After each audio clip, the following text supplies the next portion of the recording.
All right, hello everyone. I'm going to be doing a quick little video on Google Classroom as a digital learning environment and how it pertains to the ISTE standards. I'm taking a certification course on that right now, so this is what this video is made for. If you're not familiar with the ISTE standards, go ahead and click the links below. It's for the International Society of Technology and Education. They provide great guidelines for how we as teachers should be handling ourselves and our students and gearing our lessons to help them get ready for a digital world. So let's get into Google Classroom. Note, this is not going to be primarily a how-to video, so I'm not going to be showing you how to create a classroom or an assignment or any of that, but I will be breezing over some of these things so that you can see why I think that this is such an important or useful tool that you may or may not find useful. I hope you really do by the end of this video. If you're not currently using Google Classroom, I think it's one of the greatest little tools that you can have right now. Especially if you're in a school that's already using G Suite, that already has students under a domain in Google. It's just so useful. So let's get started. As you can see here, I've got my own classes set up here. These are some of the classes that I have for this upcoming school year. They're not complete or fleshed out by any means, but we're going to be using them as an example. So if I go into any of my classes, you can see that I can actually create assignments. I can post things to my students, and this is already where this becomes completely up to you what you would like Google Classroom to do, right?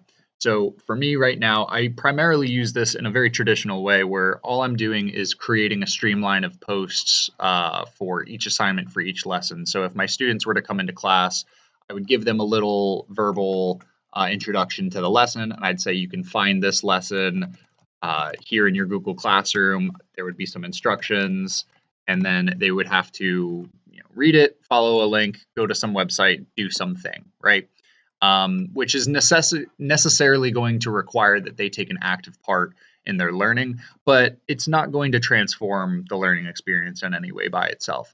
What really determines how much you get out of Google Classroom is what you want to use it for. So, for instance, if you want to try making a flipped classroom, if you want to try using that model to change the way that you're teaching your kids, you can have this lesson that you just made, and instead of just giving it to the kids when they get in the door for your class, you can assign it ahead of time, right? And you can give them that access to find all the materials and work that they need, and then assign it for a future date. So if you have something that you want them to be exposed to before they come into the classroom, work on, and then when they come in, we can talk about it and build on it. You can do that. And I'm not going to go into here, but note that this does sync with Google Calendar. So again, you can see all of your students' itineraries. So if they have any cross-curricular activity potential, like in science class, they're learning about simple circuitry, you could incorporate that into your own tech class. Or if you just want to manage what workload is going on, you can see your other teachers' assignments as well. So if kids have a bunch of tests coming up, you know to plan around that, right?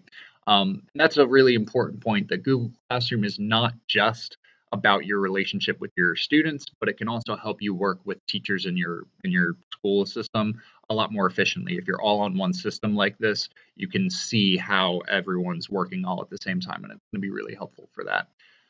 Class Drive folder, you also have all of the student submissions, old work, new work, anything that you need for resources to share to all of your grade levels. So if you're like me and you're teaching a plethora of grades all at the same time, it's really nice to have a place where I can store all this information. Also, I have old classes from last year all saved up. So if there's anything that I need to pull from previous classes, I can do that, which is also very useful. So in specific regards to the ISTE standards that I wanted to talk about today, there were two primary that were prompted for discussion, digital citizenship and empowered learner.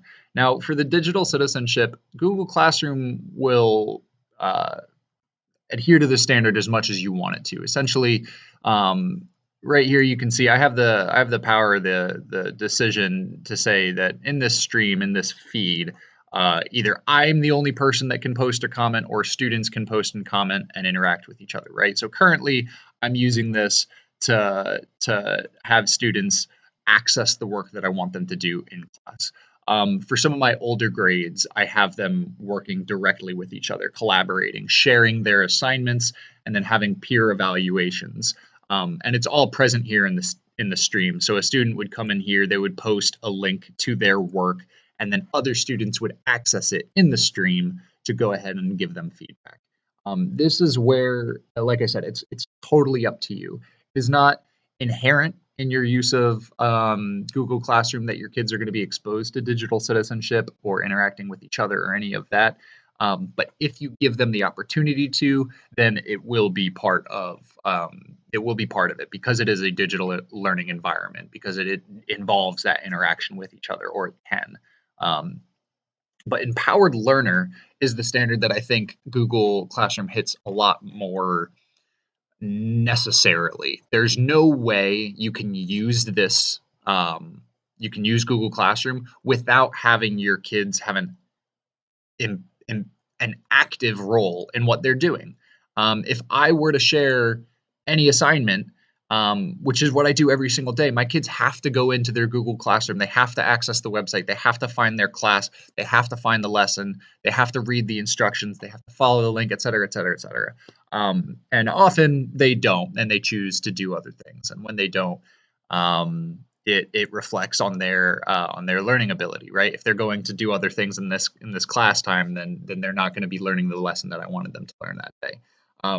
Now, while I'm there to correct them or guide them, this is a very manageable process. But if you have your students working on assignments at home before your class, there's no way you can decide what they are going to be doing. You cannot coerce them into engaging the material, right? You have to give them some reason to be a part of that process. And that is what they're going to be building. That's what they're going to be learning how to do while they are exposed to Google Classroom. If they have to go and research their own work, find their own assignments, then it's going to be a part of that structure that they're building as students. One note on that is that if you have a big variety in your class, any type of diversity whatsoever, different learners, different levels of understanding. You can choose which students receive which assignment. So if you wanted to shake it up a little bit and give different students a different taste of anything that you're trying to teach them, you can assign your assignment to specific students, and that will not appear in the feed of the others. That way you can cater towards specific learners in a much more personal way, which is, again, another really great thing that Google Classroom provides. So overall, I do think it's an amazing digital tool. It really goes hand in hand for the educator standards with the designer standard. I do feel like I have to cater my lessons very specifically to my students by using it, because it gives me this capability to do so.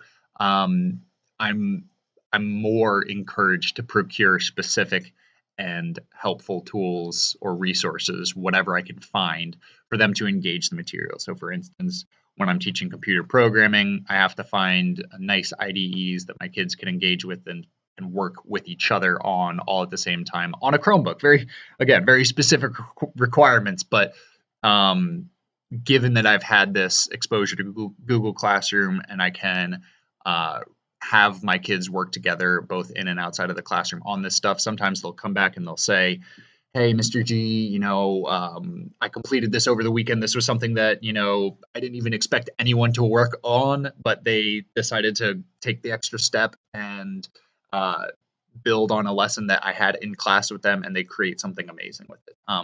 So yeah, again, if you need a little bit more introduction to the basics on how to use Google Classroom, how to navigate it, how to create lessons, all that, let me know. I'd be happy to make it. For now, I hope you've learned a little bit more about why it's a really useful tool. And I hope that you consider using it in your own school if you're not already. I know that I'm really hammering down on getting my teachers to use it because I'm a huge fan. So thank you for watching, and I will see you next time.